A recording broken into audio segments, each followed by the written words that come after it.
Hello and welcome to Reading in Bed Extracts with me, Amanda Steele. I'm one half of the main Reading in Bed podcast, and on this podcast and the main podcast we don't have paid advertising, but I'm going to be including different ways that you can help support us each episode.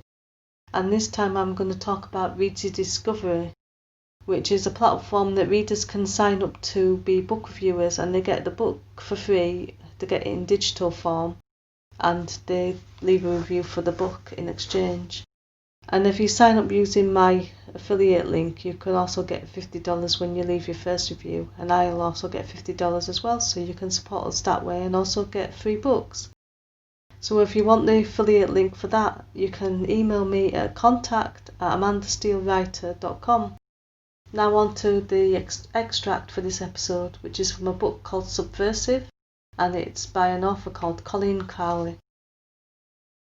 Chapter 1. Wizards never came to Ellicott Mills anymore.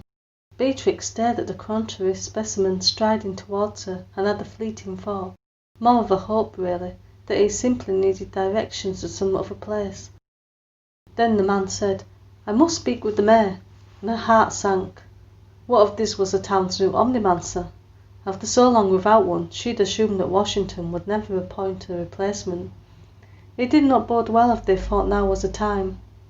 "Well?" The wizard leaned into the counter, separating them, frowning at her. "Don't gawp at me. Is the mayor here or not? This is his store, isn't it?" "I'm afraid he's at lunch," she said, aiming for polite, but hitting just short of the mark. Gawping, indeed. "I'll wait." He turned down the nearest aisle, looking at spices.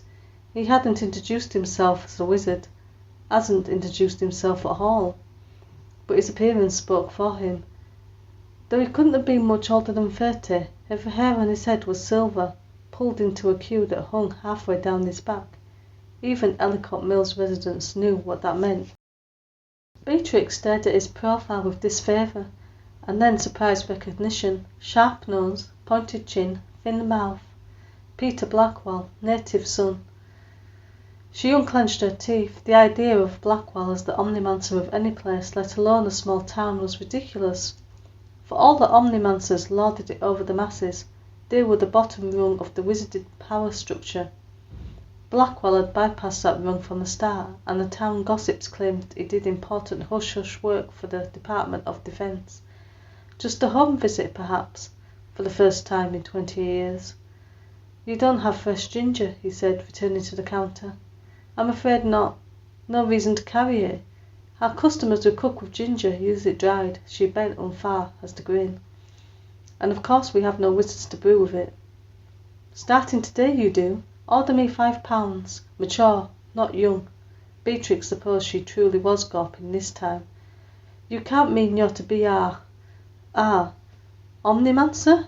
"Yes, and as such I need a ready supply of ginger. Also," he said in the tone of a man used to giving commands, "get me fresh horseradish, garlic and rosemary. What you have in stock is atrocious. Tell your husband not to pinch pennies by leaving items on the shelves after they go bad, would you?"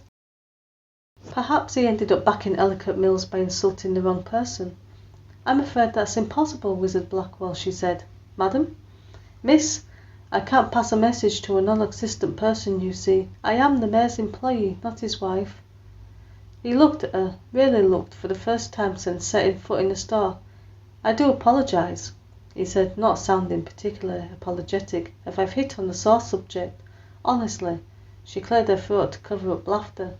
"Not at all. I enjoy being in control of my life and finances." "A shopkeeper revolutionist." His lips curved into an ironic smile. "Equal rights for all." Now that was an insult she took more personally. She knew she shouldn't rise to the bait, but she couldn't help herself. "We've already had 2 revolutions over the idea," she said, stabbing a loose hairpin back into a bun. "It ought to be self-evident without launching a third that women aren't meant to be treated differently than men. You see no distinction?" "Anyone with sense knows a woman can do anything a man." She caught herself, but it was too late. "Except, of course," Blackwell said, "for magic." The front door opened, bell tinkling. In strolled Sam Croft, part-time mayor, full-time general store owner. "Your turn for lunch," he called out. "Weather's beautiful, so don't spend the whole time with your nose in her." Croft stopped, mouth open, as he caught sight of their visitor.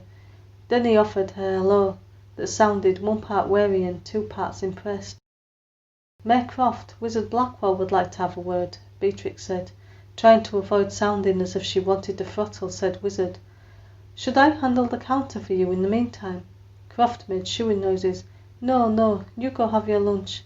But Blackwell positioned himself where the counter opened, blocking her escape. "I don't believe you introduced yourself, miss."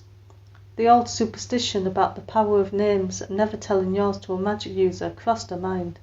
Not that he didn't know it already, if he bothered to think back to his pre-wizard days. Croft cleared his throat. "My assistant, Beatrix Harper." As she left with her lunch pail and book, she heard her boss ask Blackwell anxiously, "I trust you are treated well?" Blackwell gave a sharp laugh. The closing door cut off the rest of his response. She spent her break unable to concentrate on her book, or food, or the fine weather. Had she just gotten herself fired? What had she been thinking? Not of her responsibilities, that was clear. She put her sandwich away half-eaten and resolved to go back and beg. The moment she stepped into the shop, Blackwell emerged from an aisle. "Ah, Miss Harper," he said. "I'm in need of a full-time assistant, and I've chosen you. Come with me." A heartbeat thudded in her ears. "Thank you," she managed, "but I already have a job." "Not any more," he said. Croft, half hiding behind a cereal display, did not contradict this statement. She found she could not beg in front of Blackwell. She struggled with herself for a moment before giving in. "I will find employment elsewhere then." The wizard shrugged. "I doubt it." She had a mental image of going from shop to shop on Main Street and finding all the owners cowering behind displays. For a wild moment she thought of getting work in Baltimore, somehow, but the delusion passed. Her budget could not accommodate daily train tickets, and her car couldn't take even a month of that commute. "I'll pay you the same rate," Blackwell added. "I presume you need every cent if you're covering your sister's tuition bills." Croft inched further behind the cereal boxes. In desperation, Beatrix said, "I'm the last person you want assisting you.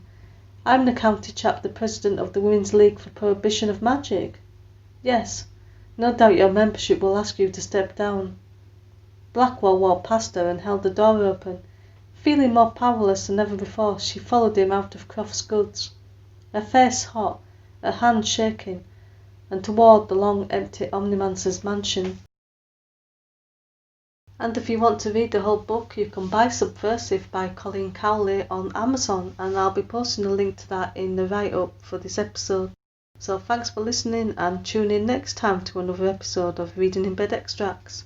And if you would like your work considered, then get in touch at contact@amandasteelwriter.com. Thanks for listening. Bye.